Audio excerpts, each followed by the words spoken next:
नमस्कार दोस्तों, M finder YouTube channel में आपका स्वागत है। आज एक संविधान के बहुत ही महत्वपूर्ण टॉपिक पर चर्चा करते हैं। तो दोस्तों, यदि आप पहली बार हमारे चैनल पर आए हैं तो हमारे चैनल को सब्सक्राइब कर लें और बेल आइकन को भी दबा लें। इससे आने वाली नई वीडियो का नोटिफिकेशन आपको सबसे पहले मिल सके। तो दोस्तों, चलते हैं अपने टॉपिक पर। तो दोस्तों, मूल संविधान में अनुसूचियों की संख्या 8 है। मूल संविधान 26 जनवरी 1950 को जब लागू किया गया पूर्ण रूप से, तब उस मूल संविधान में अनुसूचियों की संख्या 8 थी। क्वेश्चन पूछ लिया जाता है कि वर्तमान संविधान में अनुसूचियों की कुल संख्या कितनी है? 12। लेकिन जो 4 अनुसूचियां बढ़ी हैं वो संविधान संशोधन के माध्यम से अनुसूचियां जोड़ी गई हैं। कितनी अनुसूचियां संविधान संशोधन के माध्यम से जोड़ी गई हैं? उनकी संख्या 4 है। दोस्तों, देख लेते हैं अनुसूची 1 किसके बारे में चर्चा करती है। तो चलते हैं अनुसूची 1 देखते हैं। अनुसूची 1 राज्यों और संघ राज्यों के नाम और उनकी सीमाओं के बारे में चर्चा करती है। तो वर्तमान में राज्यों की संख्या 28 है और संघ राज्यों की संख्या 8 है। ऐसे 2 संघ राज्य जिनमें विधानसभा है, दिल्ली और पांडुचेरी है। आपसे एक क्वेश्चन पूछ लिया जाता है कि यदि किसी नए राज्य का सृजन होता है तो किस अनुसूची में परिवर्तन होगा? तो अनुसूची राज्यों के बारे में, संघ राज्यों के बारे में नाम और उसकी सीमाओं के बारे में वर्णन करती है अनुसूची 1। तो किस अनुसूची में परिवर्तन होगा? अनुसूची 1 में। अब अनुसूची 2 देख लेते हैं। अनुसूची 2 है वो विभिन्न पदाधिकारी होते हैं, उनके वेतन, भत्ते एवं पेंशन से जुड़े जितने भी प्रावधान हैं उनके बारे में चर्चा करती है। अब किन किन व्यक्तियों के वेतन के, भत्ते और पेंशन के बारे में चर्चा करती है वो देख सकते हैं आप। राष्ट्रपति है, राज्यपाल, लोकसभा के अध्यक्ष या उपाध्यक्ष हो सकते हैं, राज्यसभा के सभापति या उपसभापति हो सकते हैं, राज्य विधानसभाओं के अध्यक्ष या उपाध्यक्ष हो सकते हैं, ठीक है, राज्य विधान परिषदों के सभापति एवं उपसभापति हो सकते हैं, सर्वोच्च न्यायालय का न्यायाधीश हो सकते हैं और भारत के नियंत्रक एवं महालेखा परीक्षक भी हो सकते हैं। इनके जो वेतन, भत्ते और पेंशन से जुड़े भी प्रावधान हैं ये सभी अनुसूची 2 में वर्णित किए गए हैं। अब अनुसूची 3 देख लेते हैं। अनुसूची 3 जो अनुसूची 2 में वर्णित विभिन्न अधिकारी हैं, विभिन्न पदाधिकारी हैं, उनके जो वेतन के बारे में चर्चा की गई है, उनके जो शपथ का प्रावधान है वो अनुसूची 3 में किया गया है। अनुसूची 3 में संघ के मंत्रियों के बारे में शपथ कैसे ली जाएगी, कौन शपथ दिलाएगा, इसके बारे में चर्चा मिलती है। संसद के चुनावों के प्रत्याशी शपथ किस माध्यम से लेंगे, कैसे लेंगे, उसके बारे में चर्चा मिलती है। संसद के सदस्य, सर्वोच्च न्यायालय के न्यायाधीश को कौन शपथ दिलाएगा, इसके बारे में चर्चा मिलती है। उच्च न्यायालय का न्यायाधीश को शपथ कौन दिलाएगा, इसके बारे में चर्चा मिलती है। भारत का नियंत्रक एवं महालेखा परीक्षक को शपथ कौन दिलाएगा, ये जानकारी हमें अनुसूची 3 के माध्यम से मिलती है। राज्यों के मंत्रियों को शपथ कौन दिलाएगा, इसके बारे में जानकारी मिलती है। राज्य विधानमंडल के चुनावों के जो प्रत्याशी होते हैं उनको शपथ किस माध्यम से दिलाई जाती है, कौन दिलाता है, इसके बारे में भी जानकारी मिलती है। और राज्य विधानमंडल के जो सदस्य होते हैं उनको शपथ किस माध्यम से दिलाई जाती है और कौन शपथ दिलाता है, ये भी जानकारी हमें अनुसूची 3 के माध्यम से मिलती है। तो अनुसूची 3 में विभिन्न लोगों को दिलाई जाने वाली शपथ के बारे में हमको जानकारी मिलती है। अनुसूची 4 देख लेते हैं। अनुसूची 4 में राज्यों और संघ राज्यों के क्षेत्रों के लिए राज्यसभा में स्थानों का आवंटन। इसका तात्पर्य है कि विभिन्न जो राज्यसभा में सदस्य निर्वाचित होकर जाते हैं वो किस राज्य से कितने सदस्य जाएंगे, इसका जो आवंटन है वो अनुसूची 4 के माध्यम से किया जाता है। अनुसूची 5 देख लेते हैं। अनुसूची 5 में अनुसूचित क्षेत्रों, अनुसूचित जनजातियों के प्रशासन और उनके नियंत्रण से जुड़े भी प्रावधान हैं। अनुसूचित क्षेत्र होते हैं और अनुसूचित जातियों का प्रशासन कैसे किया जाएगा और उनका नियंत्रण कैसे किया जाएगा, इसके बारे में जानकारी अनुसूची 5 के माध्यम से मिलती है। अनुसूची 6 देख लेते हैं। अनुसूची 6 में असम, त्रिपुरा, मेघालय और मिजोरम राज्यों के जो जनजातीय क्षेत्र हैं उनके प्रशासन के बारे में जानकारी मिलती है। जो असम, त्रिपुरा, मेघालय और मिजोरम के जो जनजातीय क्षेत्र हैं, इनमें जो जनजातियां रहती हैं उनका प्रशासन किसके माध्यम से किया जाएगा, कैसे किया जाएगा, इसके बारे में जानकारी हमें अनुसूची 6 के माध्यम से मिलती है। इन राज्यों को याद करने के लिए आप देख सकते हैं ये भारत है, और भारत के मैप में आप पूर्वोत्तर की ओर देखेंगे तो यहाँ पर आपको ये 4 राज्य दिख जाएंगे। इसमें असम ये है, मेघालय, त्रिपुरा और मिजोरम, इन 4 राज्यों की जो सीमा है वो आप देख रहे हैं बांग्लादेश से लगती है। यहाँ पर जनजातियाँ निवास करती हैं। इन्हीं जनजातियों के जो प्रशासन के लिए प्रावधान है वो अनुसूची 6 में किए गए हैं। इनको राज्यों को याद करने के लिए आप एक ट्रिक भी यूज कर सकते हैं, ATM। इसमें क्या होता है, A for Assam, T for Tripura, M for Mizoram और M फॉर मेघालय। अनुसूची 6 देख के बाद अनुसूची 7 देख लेते हैं। अनुसूची 7 में 3 सूचियों की चर्चा की गई है। इनमें 3 सूची हैं, संघ सूची, राज्य सूची और समवर्ती सूची। इन सूचियों में जो संघ सूची है ये संघ के द्वारा जो नियम बनाए जाएंगे वो वे विषयों को उसमें वर्णित किया गया है, और राज्य सूची में वे विषय रखे गए हैं जिन विषयों पर राज्य सरकार नियम बना सकती है, और कुछ ऐसे बचे हुए विषय हैं जिस पर राज्य सरकार और केंद्र सरकार दोनों भी नियम बना सकती है। उन विषयों को समवर्ती सूची में रखा गया है। देख लेते हैं कि प्रारंभ में संघ सूची में विषयों की संख्या 97 थी, लेकिन वर्तमान में इनमें विषयों की संख्या 100 कर दी गई है, अर्थात 3 विषयों को संघ सूची में और बढ़ा दिया गया है।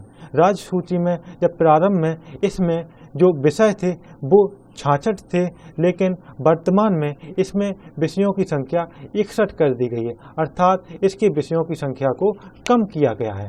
समवर्ती सूची में देखा जाए तो जब प्रारंभ में इसमें विषयों की संख्या 47 थी, लेकिन वर्तमान में इसमें विषयों की संख्या 52 कर दी गई है। अब अनुसूची 8 देख लेते हैं। अनुसूची 8 में संविधान द्वारा मान्यता प्राप्त भाषाओं की सूची मिलती है। इस सूची में हमें मूल संविधान में भाषाओं की संख्या 14 थी। जब संविधान लागू किया गया था उस समय जो भाषाएं संविधान में वर्णित थीं उन्हें की संख्या कितनी थी, 14 थी। लेकिन 21वां संविधान संशोधन जो 1967 में हुआ उसके माध्यम से इसमें सिंधी भाषा को और जोड़ दिया गया।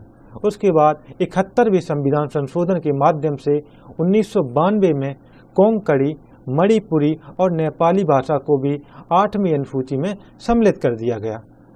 उसके बाद 92वें संविधान संशोधन के माध्यम से 2003 में बोडो, डोंगरी, मैथिली और संताली भाषा को भी इस 8वीं अनुसूची में सम्मिलित कर दिया गया। वर्तमान में संविधान में कुल 22 भाषाएं शामिल हैं। आपको पता होगा कि इन्हीं 22 भाषाओं में ज्ञानपीठ पुरस्कार भी दिया जाता है। उसके साथ साथ ज्ञानपीठ पुरस्कार अंग्रेजी भाषा में भी दिया जाता है।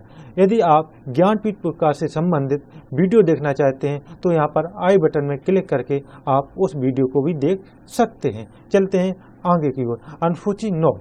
अनुसूची 9 में आप पहले पढ़ चुके हैं कि मूल संविधान में अनुसूचियों की संख्या 8 थी।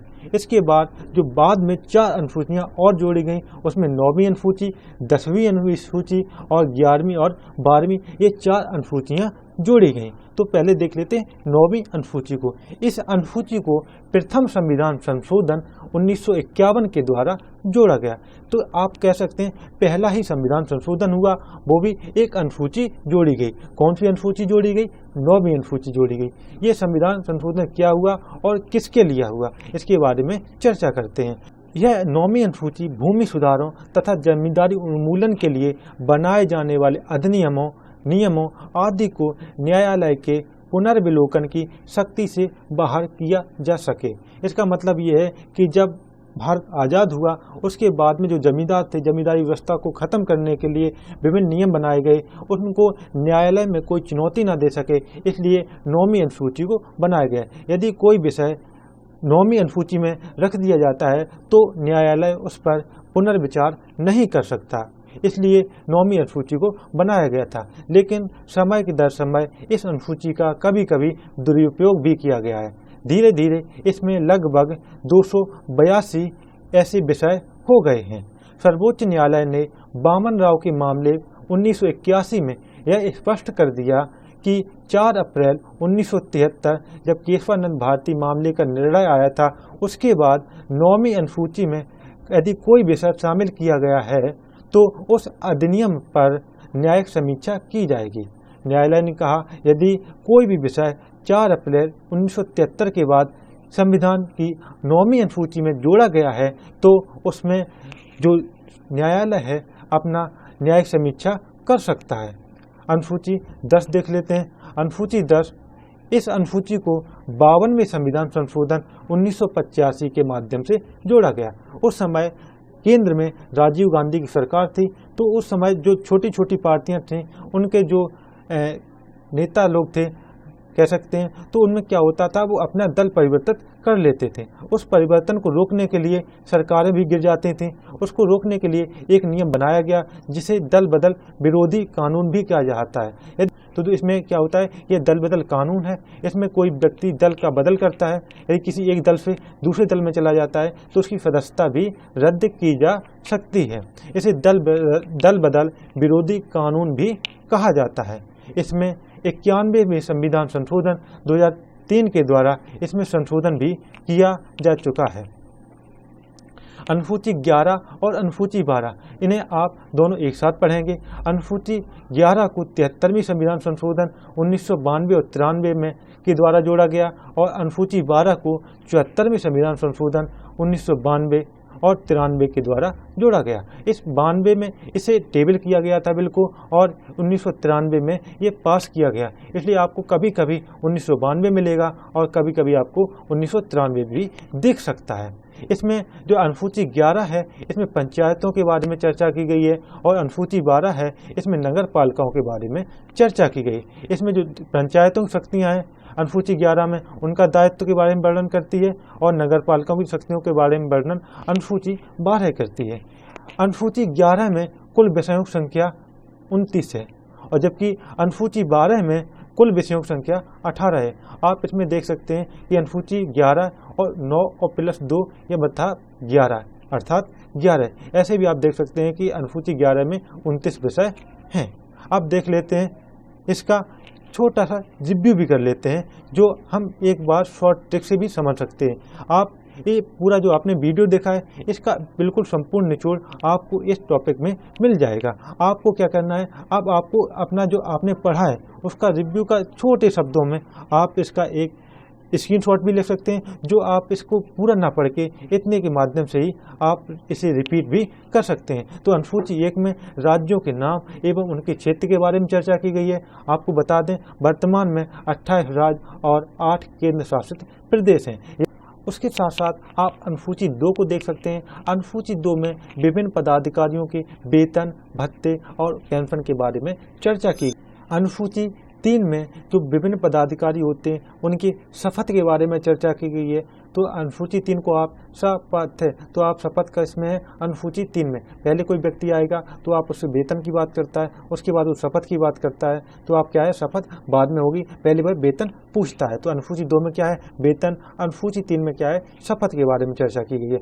अनुसूची 4 में राज्यसभा में सीटों का बंटवारा अर्थात किस राज्य से कितनी राज्यसभा की सीटें होंगी ये बताया गया है अनुसूची 4 में। अनुसूची 5 में SC और ST अनुसूचित जाति और अनुसूचित जनजाति जो क्षेत्र हैं उनके प्रशासन और नियंत्रण के बारे में चर्चा की गई है। अनुसूची 6 है जो पूर्वोत्तर भारत के राज्य हैं, कितने राज्य हैं 4 राज्य हैं, उनके जनजाति क्षेत्रों का प्रशासन कैसे किया जाएगा और कौन करेगा इसके बारे में चर्चा की गई है। पूर्वोत्तर भारत के राज्य 4 कौन कौन से हैं ATMM असम, त्रिपुरा, मिजोरम और मेघालय।